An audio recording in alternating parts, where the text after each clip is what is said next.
लेकिन जीत से थोड़ा सा ही चूक गए। अब ऐसे में गहलोत राजस्थान के कार्यकर्ताओं में, राजस्थान के वोटरों में कैसे बूस्ट अप करेंगे उनको?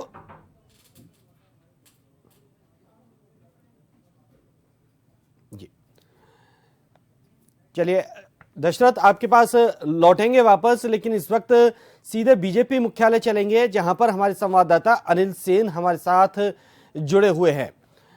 अनिल, 7 राज्यों में उपचुनाव होने हैं राजस्थान में। झारखंड, महाराष्ट्र के साथ साथ यहां उपचुनावों की तारीखों का ऐलान हो चुका है। 13 नवंबर को उपचुनाव होंगे। ऐसे में बीजेपी पहले से ही हरियाणा की जीत से गदगद है, लेकिन जो कहीं ना कहीं सदस्यता अभियान है वो भी स्लो गति से चल रहा है। ऐसे में अब उपचुनाव जीतना कितनी बड़ी चुनौती होगी भजनलाल सरकार के सामने?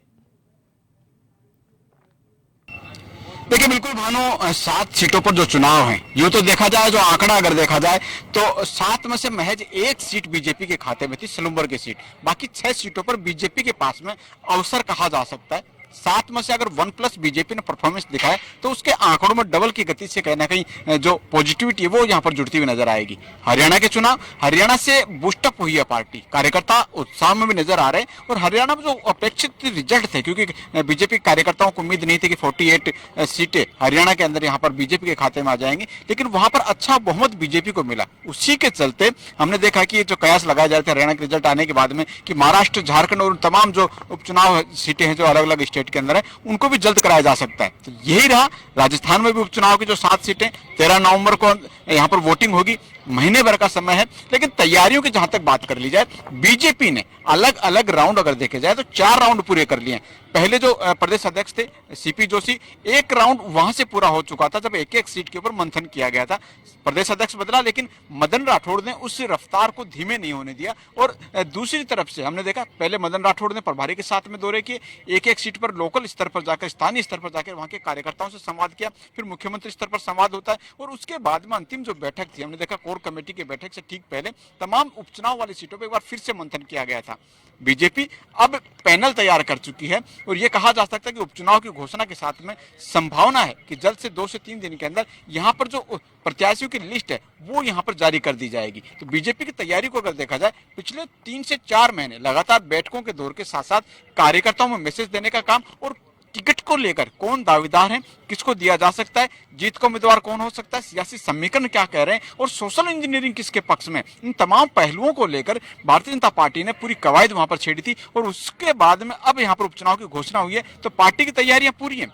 पार्टी की इन तैयारियों के ऊपर कार्यकर्ताओं को अब यहां पर आगे बढ़ना है और मुद्दों के साथ में आगे चलना है। हमने देखा था जब कोर कमेटी की बैठक हुई थी, मुख्यमंत्री भजनलाल शर्मा ने स्पष्ट संकेत दिए थे कि सरकार की जो विकास की योजनाएं रही हैं, अब तक जो काम हुए हैं, जनता के हित के लिए जो योजनाएं लाई गई हैं, उन तमाम चीजों को उपचुनाव के अंदर 7 सीटों के अंदर जनता को बताया जाएगा कि सरकार ने क्या किया है और उसी के आधार पर भारतीय जनता पार्टी जो है वो आगे बढ़ने का काम करेगी, चुनावों को लड़ने का काम करेगी।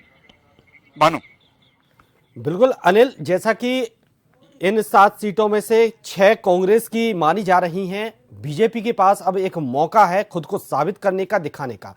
तो कहीं ना कहीं ये मान लिया जाए कि ये एक बड़ी परीक्षा होगी प्रदेश अध्यक्ष के साथ साथ भजनलाल जी की भी। मदन राठौड़ के अध्यक्ष बनने के बाद में ये पहली परीक्षा है। खासतौर से खास देखा जाए तो चुनाव जो होते हैं वो एक लिटमस टेस्ट का भी काम करते हैं, सरकार का भी है। सरकार बनने के साथ में जो परफॉर्मेंस रही, तमाम जो काम यहाँ पर किए गए, सरकार को पूरा अवसर मिला। और उसके बाद में ये 7 सीटें, उपचुनाव की 7 सीटों का आंकड़ा कम नहीं कहा जा सकता। यही वजह है कि भारतीय जनता पार्टी के साथ साथ सरकार ने भी पूरी तरह से इस पर फोकस किया है। अब उम्मीदवार चयन यहाँ पर चल रहा है।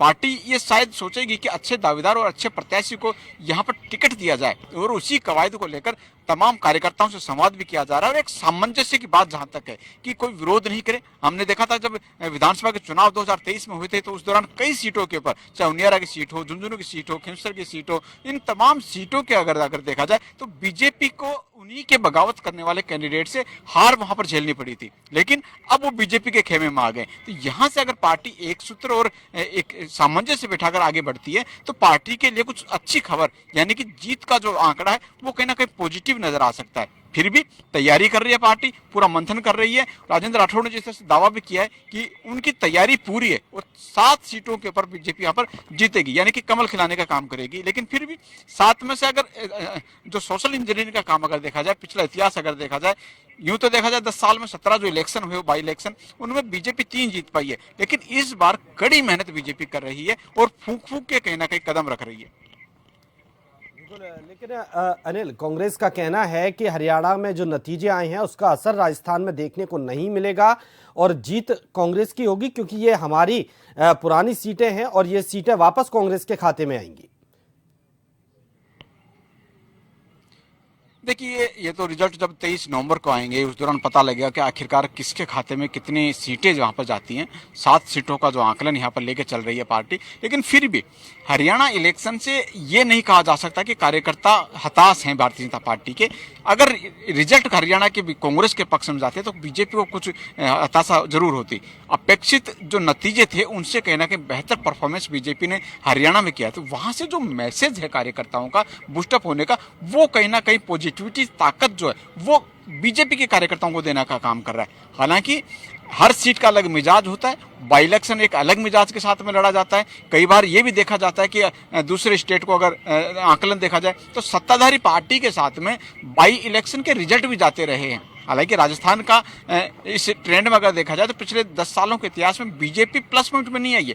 कांग्रेस सरकार के अंदर बाई इलेक्शन हुए तो कांग्रेस के पक्ष में नतीजे गए, लेकिन बीजेपी सरकार के अंदर बाई इलेक्शन हुए तो बीजेपी के खाते में वो तमाम सीटें पिछले 10 साल के इतिहास को देखा जाए तो नहीं गई हैं। लेकिन फिर भी पार्टी अब फूंक फूंक के कदम रख रही है और तमाम लोगों से मंथन भी कर रही है। हमने देखा 7 सीटों के ऊपर काफी बेहतर तरीके से तैयारी की गई है। हर सीट के ऊपर प्रभारी और प्रदेश अध्यक्ष गए हैं, वहां के कार्यकर्ताओं से संवाद किया है, जिलाध्यक्ष, मंडल अध्यक्ष, बूथ के कार्यकर्ताओं से संवाद किया गया है।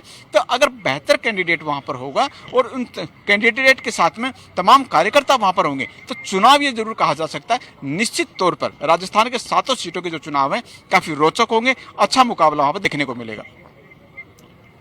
बीजेपी को नाराजगी भी इस बार फिर से झेलनी पड़ सकती है अनिल, वो कैसे रोकेगी? क्योंकि अब प्रदेश अध्यक्ष बदल गए हैं, उनकी अपने उनके तरीके हैं लोगों को मनाने के, टिकट वितरण करने के लिए, और टिकट वितरण करना, प्रत्याशी का चुनाव करना, सबसे बड़ी चुनौती ये अब बीजेपी के सामने फिर से आने वाली है। देखिए, टिकट देना, क्योंकि एक विधानसभा में दावेदार कई होते हैं। पैनल में भी हम देखते हैं कि कई बार 3 नाम, कई बार 4 नाम जाते हैं। दिल्ली का जिस तरह से कोर कमेटी की बैठक हुई थी और संडे को जब हमने देखा कि राजस्थान के अंदर, जयपुर के अंदर CMR में कोर कमेटी की बैठक हुई, सेम डे दिल्ली में बैठक बुलाई गई थी। ये जरूर है दावेदार कई होते हैं, लेकिन वहां पर पार्टी कितनी तरीके से, क्योंकि बगावत करने वाला, भितरघात करने वाला अगर उनको साइलेंट किया जा सकता है, एक मैसेज दिया जा सकता है, या फिर विरोध जो कर रहा है पार्टी का वही कार्यकर्ता वहां पर है, तो उसको अगर साथ लेकर पार्टी बढ़ती है तो वो मैसेज एक कार्यकर्ताओं के बीच में वो सकारात्मक कहीं ना कहीं देखने को मिल सकता है। तो उस कदम पर पार्टी आगे बढ़ेगी। सत्ताधारी पार्टी है, सरकार का भी इंपैक्ट वहां पर पड़ता है। कार्यकर्ता जो है, आम चुनाव जब 23 के चुनाव हो रहे थे, बगावत के सुर वहां पर ज्यादा देखने को मिले थे, मैनेज नहीं हो पाए थे कार्यकर्ता जो बागी के तौर पर चुनाव मैदान में उतरे थे। लेकिन यहाँ पर जो उपचुनाव हैं, इस स्थितियों के अंदर हम अमूमन तौर पर देखते हैं चाहे बगावत करने वाले हो, निर्विरोध जो निर्दलीय चुनाव ताल ठोकने वाले जो कार्यकर्ता हैं, उनको मनाया जा सकता है। पार्टी स्तर के ऊपर डैमेज जो कंट्रोल है उसको यहाँ पर पूरी तरह से किया जा सकता है। कांग्रेस विपक्षी पार्टी है, विपक्ष अपने मुद्दे उठाएगी, लेकिन सत्ताधारी पार्टी अपनी पूरी ताकत के साथ में यहाँ पर संगठन की ताकत होगी, सरकार की ताकत होगी। तो यहाँ पर एक मजबूती का पक्ष यही है। बेशक ये कहा जा सकता है कि 7 सीटों में 6 बीजेपी के खाते में नहीं थी, लेकिन 6 बीजेपी के खाते में नहीं होना बीजेपी को अवसर भी दे रही है कि जो उसका आंकड़ा 115 का 2023 के अंदर जीतकर निकला था, सनूपर की सीट खाली हुई, अब 114 जो विधायक हैं उनको सरप्लस कैसे किया जा सकता है। इन 7 सीटों पर बीजेपी को यह अवसर है। बिल्कुल, अब देखना होगा कि क्या कुछ नतीजे रहते हैं। बहरहाल बहुत बहुत शुक्रिया अनिल सेन आपका तमाम जानकारी के लिए, हमारे साथ जुड़ने के लिए। इसी के साथ इस बुलेटिन में